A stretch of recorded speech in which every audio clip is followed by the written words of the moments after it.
যে আমরা এখন আছি দিয়াবাড়ি যে আসলে মাইলস্টোন যে ক্যাম্পাসটি, সেই ক্যাম্পাসের ভিতরে আজকে এই বিমান দুর্ঘটনাটি, বিমান বলা যাবে না ঠিক, এটি একটি জঙ্গি বিমান ছিল, বাংলাদেশ সেনাবাহিনীর জঙ্গি বিমান, যেটা আসলে এখানে হঠাৎ করে এই বিমানটি এখানে পড়ে এবং এখানে ছাত্ররা অলরেডি লেখাপড়ার চলাকালীন সময়ে বিমানটি আছড়ে পড়ে।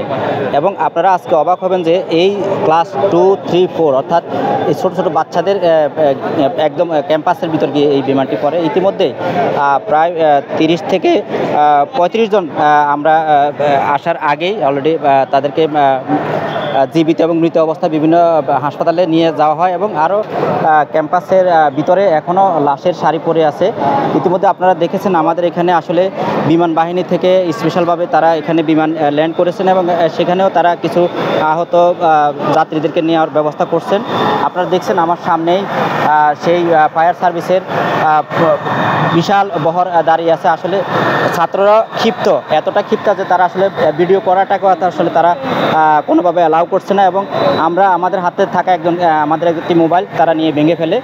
এই মুহূর্তে আমরা আসলে ঠিকভাবে আসলে সঠিক তথ্য আমরা জানাতে কষ্ট হচ্ছে। তবে সেনাবাহিনী এখানে আপনারা দেখুন, এই যে এগুলো হচ্ছে ক্লাস 2, 3, 4, 5-এর বাচ্চাদের জামা কাপড় যেখানে এখনও পরে আছে। এগুলো একদম দুর্ঘটনায় ঠিক বিমানের ভিতরে, মানে বিমানটি ঠিক ওই ক্যাম্পাসের ভিতরে ঢুকে যায় এবং সেখানে বাচ্চার যে পানির বোতল সেটিও এখনও আপনার ঠিকভাবে রয়ে আছে। আপনারা দেখুন এবং এখানে একটা বাচ্চার নাম আমরা দেখতে পাচ্ছি, বাচ্চা হচ্ছে উমায়ারা আসফিক, ও ক্লাস 3-তে পড়ে, ক্লাস 3-এর বাচ্চা, সেও আসলে এই বিমান দুর্ঘটনায় পড়েছে এবং আমরা এগুলা এখানে এভাবে আছে। দর্শক আসলে ভিতরে সর্বশেষ অবস্থান পর্যন্ত এখন আমরা যেতে পারতেছি না। তবে আমরা যেটুকু জানতে পারলাম যে এখানে এখনও ভিতরে প্রচুর লাশ পড়ে আছে এবং লাশের যে একটি ভয়াবহ অবস্থা আপনারা দেখুন। আমরা ক্যামেরা ধরলে সেখানে আসলে যে মাইলস্টোন ছাত্রছাত্রীরা তারা আসলে পরিস্থিতিটাকে তারা ভিন্নভাবে নিচ্ছে এবং হাত থেকে তারা মোবাইল কেড়ে নিচ্ছে, মোবাইল ভেঙে ফেলছে।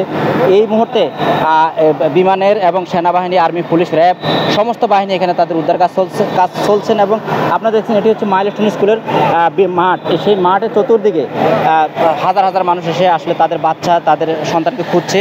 এখনও আমরা কান্নার সেই ভিডিওটা নিতে গেলেও দেখা যাচ্ছে যে তারা এসে আমাদেরকে আঘাত করছেন এবং বলতেছেন যে এই মুহূর্তে সাংবাদিকরা নট অ্যালাউ। তো এই ছিল আমার কাছে উত্তরা দিয়াবাড়ি মাইলস্টোন ক্যাম্পাস থেকে সর্বশেষ।